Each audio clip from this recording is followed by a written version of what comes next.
of Genesis to begin the saga of Exodus. First, we examine two stories, one about the plight of the Hebrew people following the death of Joseph, and the other concerning the birth of Moses. Both are about strangers. One story entails slavery and suffering, the other compassion and adoption. One is about imperfect strangers who remain such. The other is about complete strangers who became very close as adopted child and mother. Story number one sets the scene with one short verse. Now there arose a new king over Egypt who did not know Joseph. Exodus 1 verse 8. Once the rulers of Egypt lost their memory of Joseph and the great things he had done for Egypt, they had little affection for the Hebrews. Indeed, they began to fear them. Ironically, they feared them because of their great numbers, which was part of God's promise to Abraham of numerous descendants. Driven by fear, the Egyptians enslaved the Hebrews and made them work long and hard. But the Hebrews increased in numbers all the more. Finally, Pharaoh took drastic steps to curtail these outsiders. He decreed that all of the male children of the Hebrews be thrown into the Nile.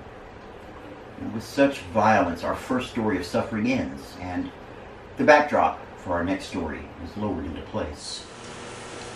Our second story has a more joyous ending, that of providence and mercy. But it begins as the other story ended, with suffering and danger. In this story, the babe Moses is placed in a basket and set adrift on the Nile River in hopes of sparing his life. So it is that two strangers meet, the Pharaoh's daughter and a tiny Hebrew infant who wins her heart and engages her compassion. Though the daughter of Pharaoh knows this is a male Hebrew child, she arranges for his care. Moses is saved by the bell, A-B-E-L-L-E, that is. Moses' mother gains the unlikely position of being paid to nurse her own child. In the second story, compassion and mercy have defeated self-interest and fear. The hard heart of the father is supplanted by the compassion of the daughter. Complete strangers become perfect strangers as mother and daughter. Instead of the tiny stranger being sentenced to suffering or death, he will be given a life of privilege in the Pharaoh's house. Now, these two stories have great relevance to us today. We can identify with many of the various aspects of the story. No matter how many friends we have now, no matter how socially secure we feel, we still have not forgotten what it feels like to be the stranger. Am I right? Do you remember how you felt in a new school, a new neighborhood, a strange city, a foreign country? Do you remember how it feels to be a stranger before discovering that first friend or receiving that first act of human warmth or kindness?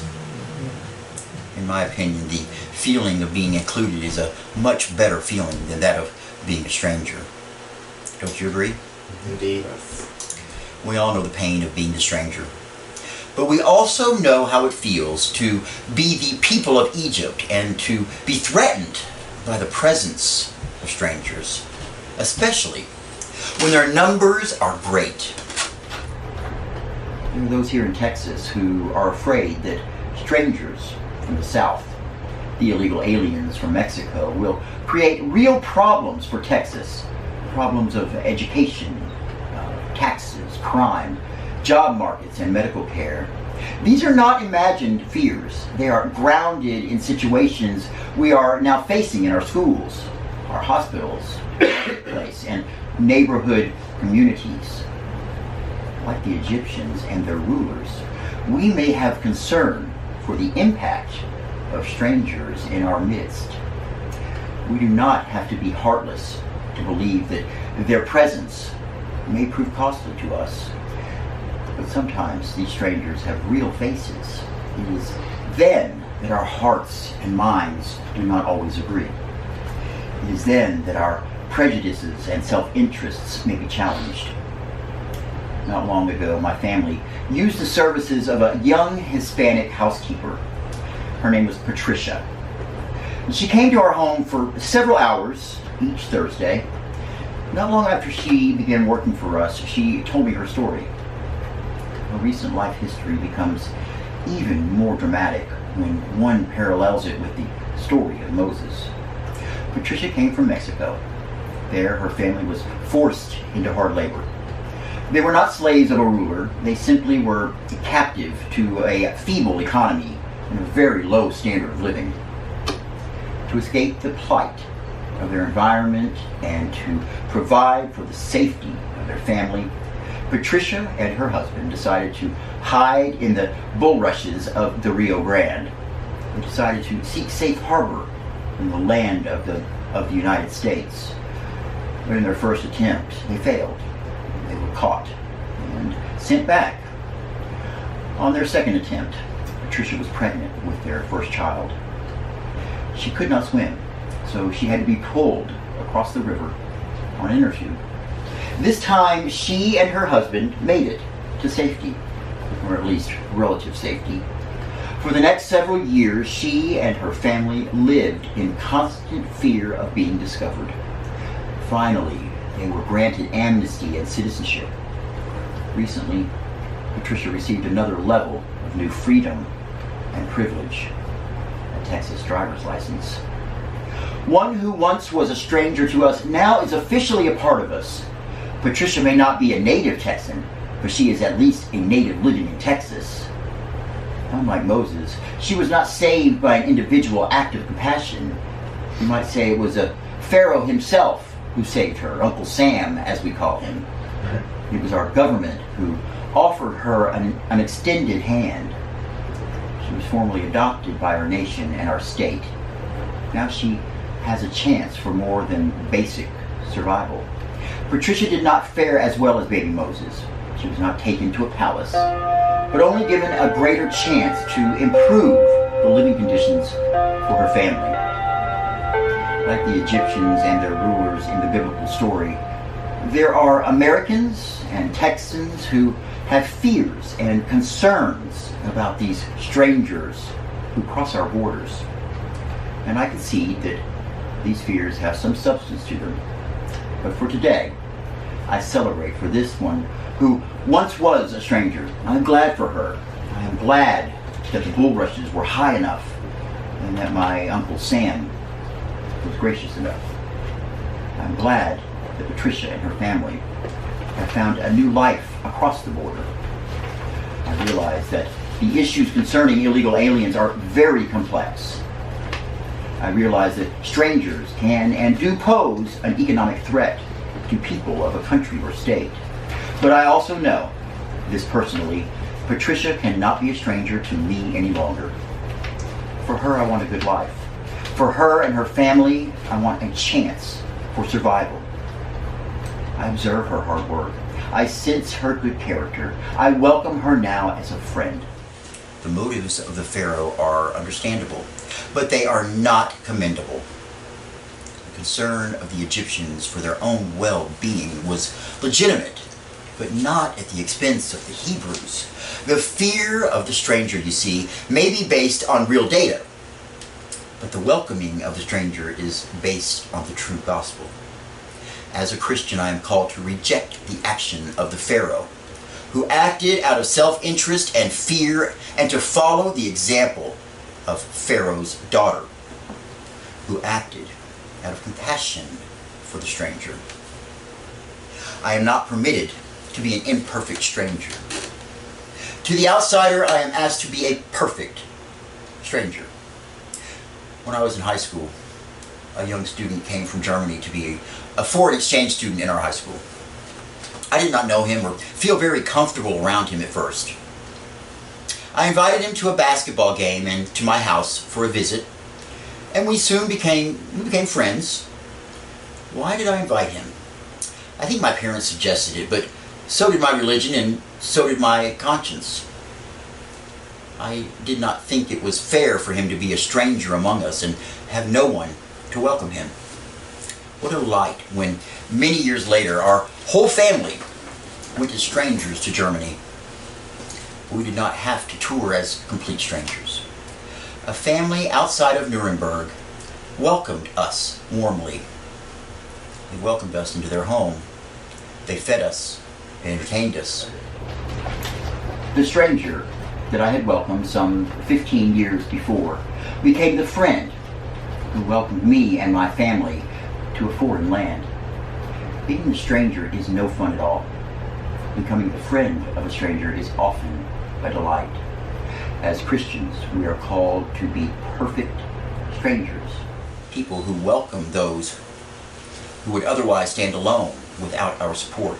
And could it be that we are called to welcome even the stranger who lowers our economy or our standard of living? Even strangers who come in great numbers, even those who heighten our anxiety or fears. Today we live among many strangers, and if you're like me, you are less in the habit of welcoming the stranger now than you once were. There was a time when I would not pass a moving van on my street without stopping. But now movers come and go, and I not only fail to greet the new family moving in, at times I have failed to be acquainted with the family who is moving out. What about you? Do you welcome the stranger? Do you watch along the shores of your River Nile for signs of endangering strangers? Strangers with special needs? Do you welcome the visitor? Invite into your home the neighbor. Speak to the new resident on your block. Ask the new associate at work to join you for church. We are more than our neighbor's keeper. We are the welcoming committee for the stranger. We are the ones who are to help someone find a sense of belonging. Maybe our problem is that we have gotten too busy or have become satisfied with the friends we have. Or maybe we think we don't need to be a friend. We already have friends. But we of the church are called to be perfect strangers, to welcome those we don't know, and to continue to nurture those we do know. Why be perfect strangers? Because no one wants to stay a stranger forever. Everyone wants to belong. We can help make that experience possible. Some of the words to the theme song of Cheers make more sense as a description of a church than of a neighborhood bar. Where everybody knows your name. Where everybody's glad you came. In other words, where no one is a stranger. In our church, in our city, strangers come every week. Some have crossed the border. Some have crossed the Mason-Dixon line. Some come from another country, another culture. Some will seem a threat to us. Some will be delightful to us. Some will be different. Some will share our background and ideals. But if we follow our Christian calling and welcome them, all of them, then we have the possibility of becoming one people and being strangers no more. Never again will we be nobodies. Never again will we be imperfect strangers. Never again will we be totally alone. We now share a common identity, a common citizenship, a higher privilege together. 1 Peter can then be our motto and our song. But you are a chosen race, a royal priesthood, a holy nation, God's own people, that you may declare the wonderful deeds of Him who called you out of darkness into His marvelous light. Once you were no people, but now you are God's people. Once you had not received mercy, but now you have received mercy. We are not strangers to God or to one another. We are God's people and sisters and brothers together. But strangers come to our door. Strangers still come to our church. Strangers still come to our neighborhood and city. Pharaoh has his job and we have ours. What will we seek? Protection from strangers or the strangers themselves? Do not even be surprised if the stranger you welcome has an accent that betrays him. I believe he's from Galilee. Amen. Amen.